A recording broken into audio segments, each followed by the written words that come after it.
Et ben bonjour à tous, c'est Tania. Alors aujourd'hui, on se retrouve évidemment pour une toute nouvelle vidéo et je fais cette fois-ci encore une fois une vidéo review.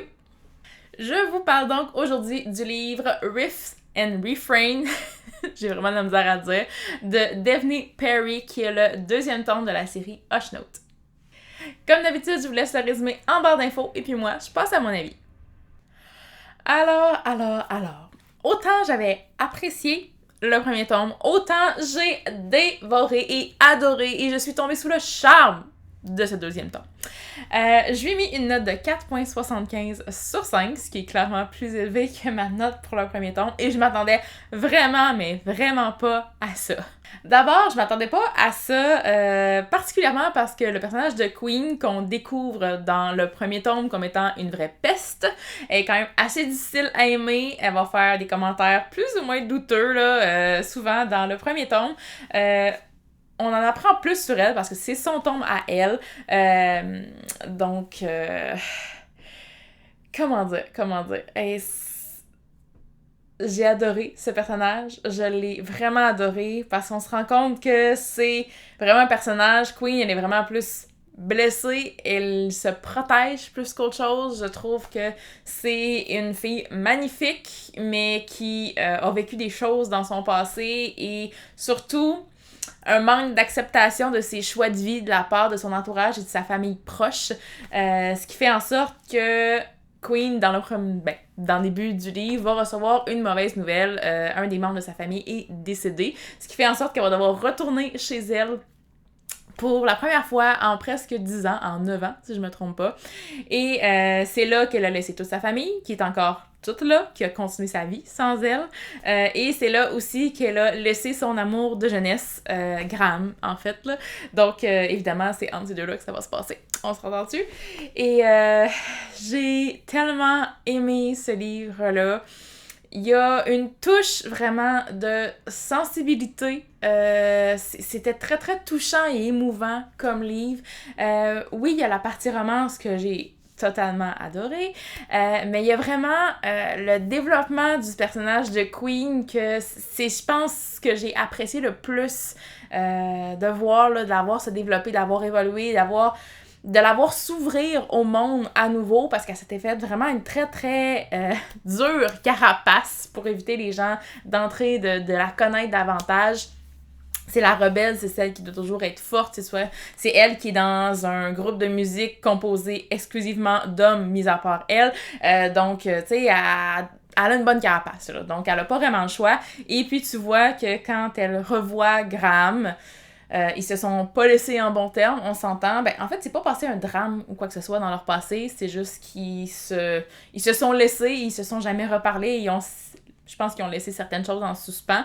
C'est plus ça, là, c'est ce ressentiment-là qu'on sent puis qui nous frappe vraiment à leur première rencontre qui arrive quand même très très vite. Là.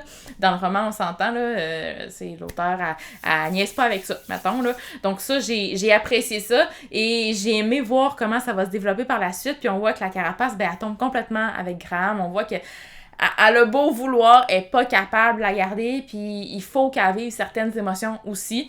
Elle est aussi en deuil, donc c'est un thème qui est quand même très présent dans le roman et c'est ce qui amène le côté touchant et émouvant au récit aussi. Donc, toutes les petites touches du personnage qui est décédé, tu sais, qu'on n'a jamais connu, qu'on n'a jamais vu, mais qu'à travers les yeux de Queen, à travers les yeux de Graham, à travers les yeux de toute sa famille, qu'on apprend à connaître, puis tu te dis c'était une personne tellement merveilleuse que tu sens que cette personne-là va laisser un très très grand vide et c'est pour ça que Queen n'a pas le choix de s'ouvrir à un moment donné. Donc c'est ce que j'ai le plus apprécié dans le livre, c'est ce mélange-là, cette balance-là entre le développement du personnage de Queen et la romance qui est très très très très hot, ok? Je vous le cacherai pas non plus, j'ai adoré Graham, je l'ai tellement aimé.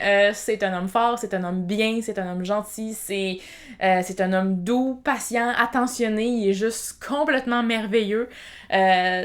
Donc tu peux juste tomber sous son charme, tu sais. Autant j'avais apprécié comme Jonas dans le premier livre avec Sarina Bowen et cette fois-ci, ben là, je suis tombée sous le charme complet de Graham. Ouais, c'est peut-être... Je me dis, est-ce que c'est le fait que techniquement, dans le premier tome, Jonas, c'était notre personnage principal, et cette fois-ci, Graham est plus le personnage secondaire. Tu sais, deuxième personnage, c'est sur Queen, le livre. C'est pas sur Graham, même si on a leurs 2 points de vue, même si les chapitres... ça alterne en perspective, ça reste quand même que c'est pas le personnage principal. Fait que je me dis, c'est pour ça que je me suis plus attachée à lui. Dur à dire, mais franchement, j'ai rien à dire de négatif sur lui. Et ouais, j'ai beaucoup apprécié les voir évoluer ensemble. Et encore une fois, ce que j'ai apprécié dans le premier tome, je l'ai apprécié autant dans celui-ci.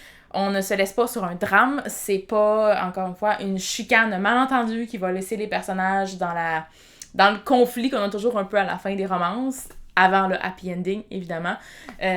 Donc, tu sais, c'est rien de grave, c'est rien d'extrême, donc c'est ce que j'aime, en fait, là, tu sais, on se dit, les personnages ont juste la difficulté à... Comment je pourrais dire? À faire concorder leur univers, en fait, là, tu sais, ils vivent quand même dans 2 états différents. Queen fait des tournées mondiales avec le groupe, c'est une vie de rockstar, tandis que Graham est très très posé, a une vie chez lui, sa maison, sa famille, tu sais, c'est que ça, donc il y a vraiment ses bases, puis c'est pas lui qui va se mettre à aller voyager puis qui va la suivre partout, puis on voit que Queen accepte ça, donc c'est de trouver, puis même moi je savais même pas comment les personnages allaient faire, parce que je me disais, ben ça se peut pas, c'est comme c'est tellement divergent comme monde que je me disais comment ils vont faire fonctionner ça. Et ben ça marche. Ben l'auteur a trouvé un moyen. Ben je trouve ça parfait. J'en dirai pas plus, mais je trouve la fin totalement parfaite. C'est des happy endings, c'est toujours ça dans les romances, mais cette fois-ci, c'est venu me chercher un petit peu plus, surtout avec l'aspect du deuil qui se fait au fil des semaines et des mois suivants. Donc ça, j'ai beaucoup apprécié. Et ben voilà, hein, je pense que j'ai assez parlé, je pense que j'en ai assez dit sur ce livre-là, je pense qu'on peut voir à mon sourire que je l'ai adoré et je suis tombée sous le charme.